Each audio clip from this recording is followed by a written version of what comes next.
On a vu dans la dernière section que la vitesse d'une réaction chimique dépend de la concentration des réactifs.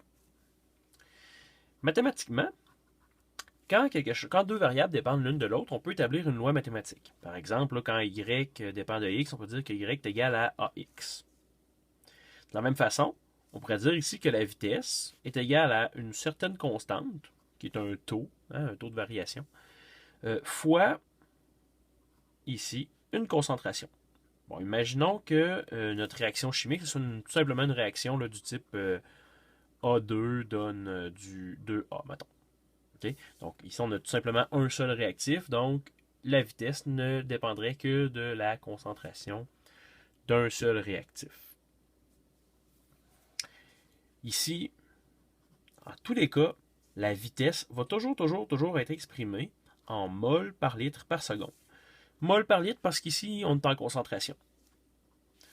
Comme ma vitesse ici, c'est des mols, comme la concentration ici est en mol par litre, ben les unités de K ici, pour que ça fitte, ça va être des secondes à la moins 1 ou des 1 par seconde.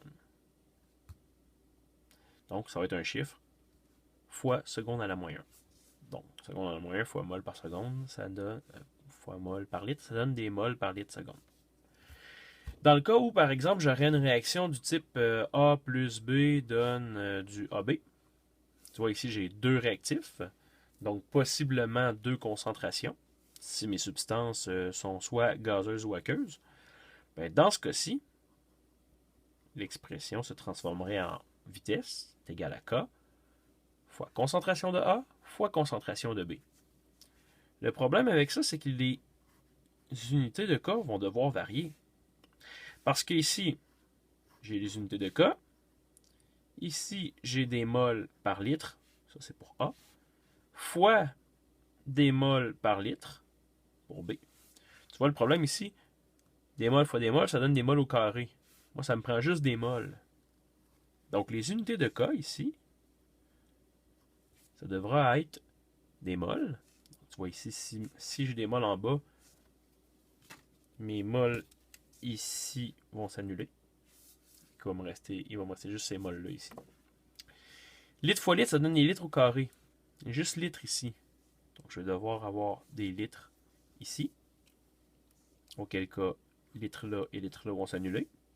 Ce qui me laisse juste des litres de ce côté-ci de l'équation. Ça. Puis tu vois, de mon côté droit de l'équation, j'ai toujours pas de secondes. Ça me prend des secondes en bas ici. Donc, je vais mettre un petit S ici. Donc, tu vois ici, si j'ai deux réactifs, ben, les unités de K vont varier. Donc, en fait, il y a des chimistes là, qui ont voulu tester ça ici, ont fait des expériences. En fait, là, pour pas me compliquer la vie, ce que je vais faire, je vais te montrer une des expériences qu'on a à la page 274. Ici. Tu vois, par exemple, les scientifiques ont pris une réaction du type, mettons, 2NO plus Cl2 donne 2NoCl. Ce qu'ils ont voulu faire, c'est qu'ils ont voulu tester, ils ont voulu faire plusieurs fois des expériences avec des concentrations différentes. Donc, il y avait des concentrations initiales qui étaient, par exemple, la concentration initiale du NO à 0,125 mol par litre dans une première expérience, avec 0,0255 mol par litre pour le deuxième réactif. Puis là, ce qu'ils ont fait, c'est qu'ils ont refait une deuxième fois l'expérience. Puis tu vois, ils ont gardé la concentration pareille. Ce qui fait que si la vitesse varie, ça ne sera pas à cause du NO.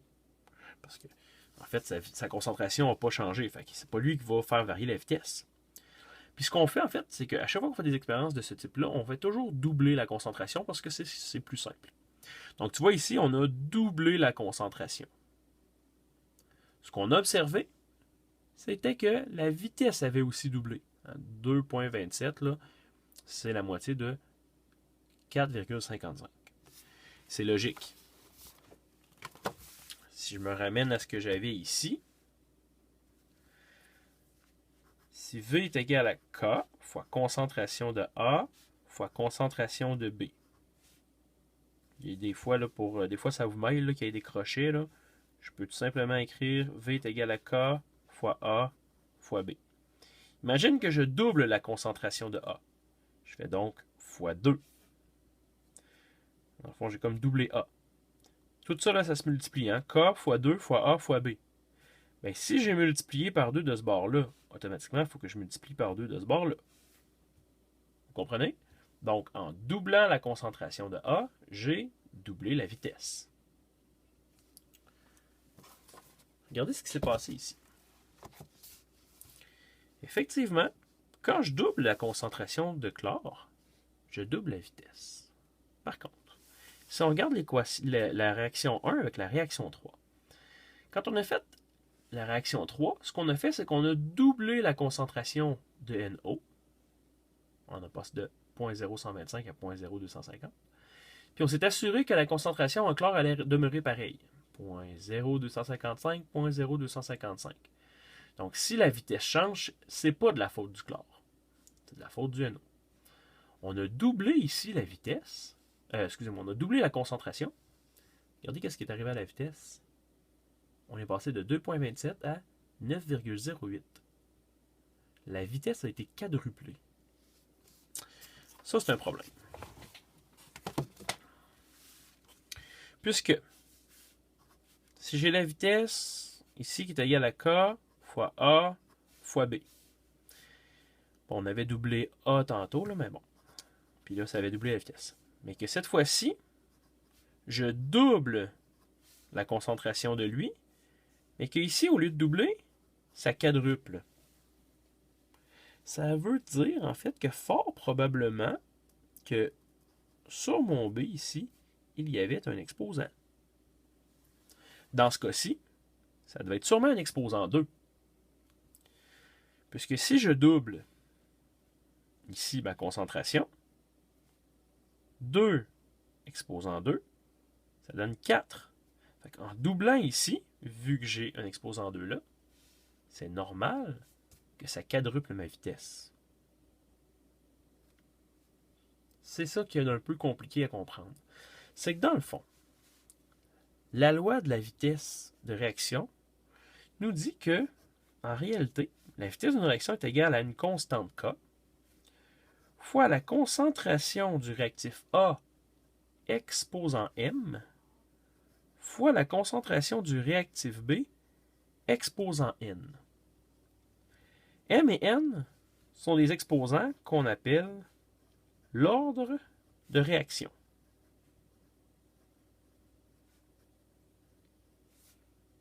Donc, dans la réaction que j'avais à la page 274 ici, ce que je peux dire, c'est que la vitesse est égale à K fois la concentration du NO au carré. Au carré parce que tu vois, quand on a doublé la concentration, la vitesse a quadruplé. Donc, il y a un petit 2. Et ici, l'exposant du chlore, c'était 1. Donc, on ne mettra rien. L'ordre de réaction par rapport au chlore est donc de 1. Pourquoi? Parce que si on se rappelle, tantôt, quand on avait doublé la concentration du chlore, la vitesse avait doublé. Donc, il n'y avait pas d'exposant au-dessus du chlore. En fait, on pourrait dire qu'il y avait un exposant 1. Quand on additionne ces deux exposants-là, c'est ce qu'on appelle l'ordre global de la réaction. En fait, l'ordre global de la réaction nous aide à déterminer les unités de la constante K. Pourquoi? Je reprends mon exemple de tantôt. Ma vitesse, je sais qu'elle est toujours en mol par litre seconde. Les unités de K, je ne les connais pas. Tantôt, la concentration du NO, elle était en mol par litre, mais si tu te rappelles bien, le NO ici était exposant 2. L'ordre de réaction du NO est de 2. Donc ici, je me retrouve à avoir des mols au carré et des litres au carré. Fois la concentration du chlore, lui était d'ordre 1, donc si tu veux, tu peux mettre un 1, mais généralement, on ne le met pas, c'est comme en mathématiques. Donc si j'ai des moles au carré fois des moles, ça donne donc des moles cubes. Mais moi ici, j'ai besoin juste des moles à la 1. Fait que ce que je vais faire, je vais mettre mol à la 2 ici. Donc en mettant mol à la 2, j'annule tout ce que j'ai là ici. Il me reste juste des moles, comme je voulais. Même principe pour les litres. Litre au carré fois litre, ça donne des litres cubes. Juste besoin de litres ici. L2. Pour que ça ici et ça ici s'annulent. Puis j'ai encore besoin de secondes. Donc je vais mettre S ici. Ça peut vous paraître assez complexe. Mais dans le fond, là, pour connaître les unités de cas, moi ce que je vous recommande, c'est vraiment de faire suivre vos unités. C'est ce qu'il y a de plus simple, puis en plus, ça vous assure de ne pas vous tromper. Mais sinon, il y a toujours le petit tableau de la page 273. Ici, il dit, quand l'ordre global de la réaction est de 3, comme dans le cas du NO, ici, c'était d'ordre 3, parce que c'était 2 puis 1, donc ça fait 3. Quand l'ordre global de réaction est 3, on trouve que les unités de la constante, c'est des litres au carré par mol au carré seconde. Litres au carré par mol au carré seconde. Bon. Maintenant qu'on aurait trouvé, maintenant qu'on a trouvé l'ordre de réaction du NO puis du Cl, on va être capable de déterminer la valeur précise de la constante K. Puis comme ça, en connaissant les valeurs de la constante K, aussitôt qu'on va connaître la concentration initiale de nos deux substances ici, on va pouvoir connaître la vitesse de la réaction sans même faire la réaction chimique. On va pouvoir prédire la vitesse de réaction. Bon, je reviens un petit peu sur l'ordre de réaction parce que des fois, pour ceux qui ont un petit peu plus de misère en mathématiques, des fois ils ont de la difficulté à déterminer l'ordre de réaction. Je vous donne un petit truc, si jamais c'est encore un peu mystérieux pour vous. Si jamais tu n'es pas capable de déterminer l'ordre de réaction, ce que tu peux toujours te dire, c'est que la concentration finale d'une substance sur sa concentration initiale exposant M est égale à la vitesse finale sur la vitesse initiale. Je traduis ça en chiffres. Donc, ici, mettons qu'on veut connaître l'ordre du NO. Okay? Donc, l'ordre du NO. Pour trouver l'ordre du NO, on avait pris l'expérience 1 et 3, parce qu'on voulait que le chlore ne change pas. Donc, concentration finale, 0,250. 0,0250. Concentration initiale, 0,0125.